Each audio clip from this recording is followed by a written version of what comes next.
You want to talk about this SmackDown while I'm on the subject of this? I'm just taking this thing over. I don't know. Lou, be more forceful.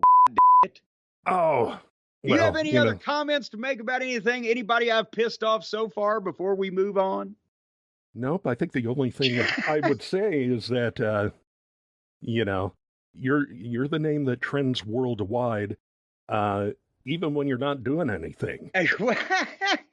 Your name falls from the chicken lips of Pat McAfee on Friday night, and then all of a sudden the social media world is ablaze with your mention of your position as co-host of episode 1. Well, thankfully he didn't mention my position at that particular point because it was prone and probably with my balls in my hand because I was asleep. But go ahead. Yes. And so, SmackDown reached the arbitrary 1200th episode on Friday in Montreal in the province of Quebec. And so at the top of the show, McAfee was jabbering with Michael Cole and said, "I was 11 years old when you and Jim Cornette called that momentous show." And of course, if you looked at Michael Cole, he had to dip his head a little. Looks like popped for me. He popped for me. He broke. It was yeah.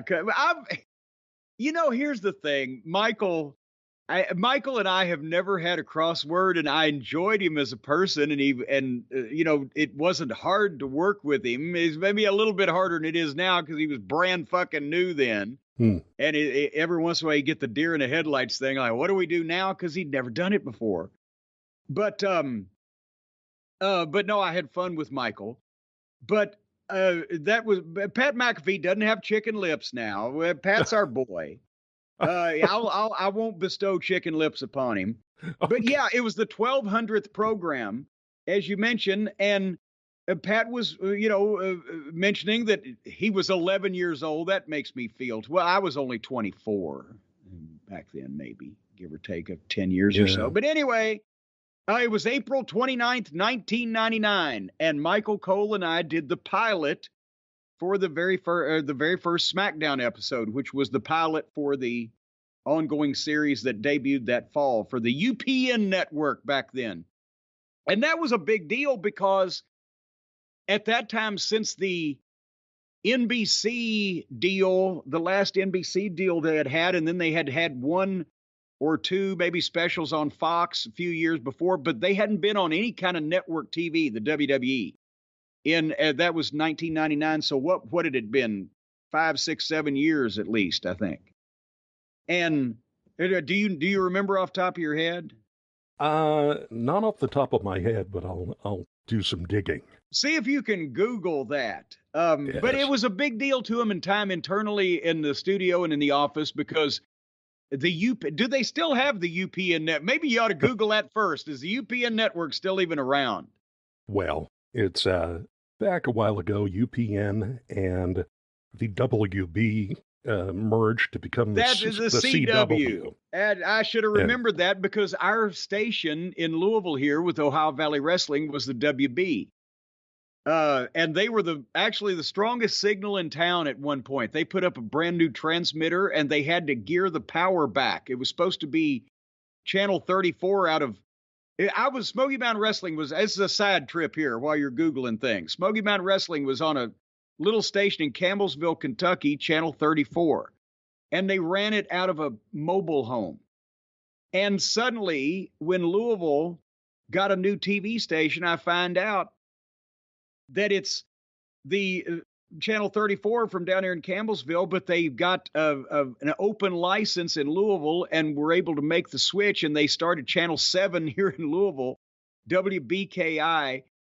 And the first, it was 7 on cable, but it was still channel 34 over the air. But the first antenna, the transmitter that they put up was so powerful that people were picking it up on like 33, 34, 35, and we have a channel 32, so it was gumming shit up. They had to cut their power back. But anyway, I don't know why I mentioned, we were a WB affiliate at the same year. I believe it was 98 or 99. Networks popped up from the UPN, United Paramount Network, and WB, which was Warner Brothers. And so there were more network choices. And that was a big deal with The Office at the time. They were trying to get back on network TV, broadcast affiliates in all the locations, which I've always said is more important for drawing live event crowds to wrestling, your local broadcast television, than cable. Right. But anyway, and by did the you way, find out the network information? Yeah, looking up here on, God help us, Wikipedia. So, let's see. There was a gap. The last Saturday night's main event, number 31, aired on Fox October 27th, 1992. And then there was a gap of almost 14 years. The next one aired on NBC on March 18th, 2006. Okay, so basically UPN was the network debut of some network for the first time in 7 years. And then they were looking forward to it. But here's the deal. It was a pilot episode. They wanted to make sure that it was polished and good and etc. So it wasn't a live broadcast. They taped it. And then Michael Cole and I did voiceovers at the studio, as we often did with syndicated TV or episodes of Raw that weren't live back in those days or whatever. So we voiced it over. And the reason that it was Michael Cole and myself, Michael had been doing syndication, I think, at that point. That was still a thing. And, it was the various ancillary shows. JR and Lawler were the Raw team. And that was USA Network, and this was going to be another network. And if they picked it up, they didn't want to have the same announce team. And Michael Cole was their next, play-by-play guy that they wanted to push behind JR, because, as we've mentioned, Kevin Dunn liked Michael Cole. He had a background in real news, even though Kevin Kelly was more advanced as a wrestling broadcaster. So they're grooming Michael, and honestly, Kevin Dunn wasn't particularly a fan of it, but otherwise than Lawler in the company at that point in time, they had nobody else doing color that was ready to do a network pilot. So I was the guy. And that's what Michael Cole was sitting there at one time. We were taking one of the breaks, and he said, because I already knew at that point, everybody knew I was coming to Louisville to work with OVW. This was the end of April of 99, and that we had settled on that April, May, June, because I came here July 1st, so 3 months in advance. So the first of that month, they knew I was moving. And Michael Cole says, well, what are you going to do if they, pick us up in September or whatever? I said, well, you're going to be coming to Louisville every week, I guess, is the only way I can figure this, because I'm going. I don't know about you.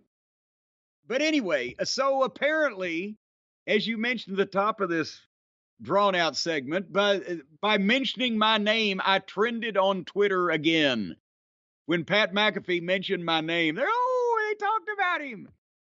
And so I thank everybody who was happy to hear my name. But goddamn, that's the thing Stace was saying the other day. Because, on Friday night, they turn on Pat McAfee, and then just last week, we turn on Svengoolie, and there I'm on Svengoolie or whatever it was 2 weeks ago. She said, goddamn, I can't get away from you. Every time I just turn on a regular television show or something, they're talking about you. I said, I'm popular. I'm Trendy McTrenderson.